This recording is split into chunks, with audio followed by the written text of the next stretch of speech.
Guys, good morning po sa inyo lahat. OFW kabayan sa Dubai. Guys, bali narito po ako sa labas ngayon. Bali maglulog naman po kami ng mga packs material po.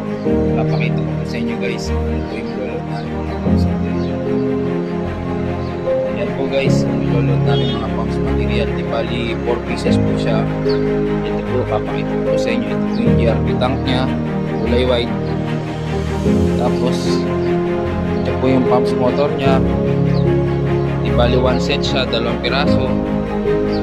Tapos ito po yung panel nya. Di bali yan yung magsusupply ng kuryente para sa paggana ng pumps motor. Yan po guys. Di bali 4 na piraso po yan. Ito po yung coping driver. Tapos meron po yung atong pesa niya. Wala pa po yung sasakyan. Ito guys. Ito po yung pangatlo. Ito yung pang-apat guys. Ito si Mr. Ready guys. Okay. Ibali yung 3 vessel. Narito po guys.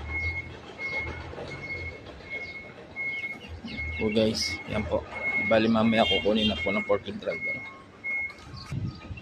Guys, ibali ito eh. Nadyan na po yung 310 pickup po na pagloloadan po ng mga pumps material. Guys, maraming salamat po sa inyong pagpanood. Please subscribe to my channel, OFW Kabayan sa Dubai. Thank you. Bye-bye.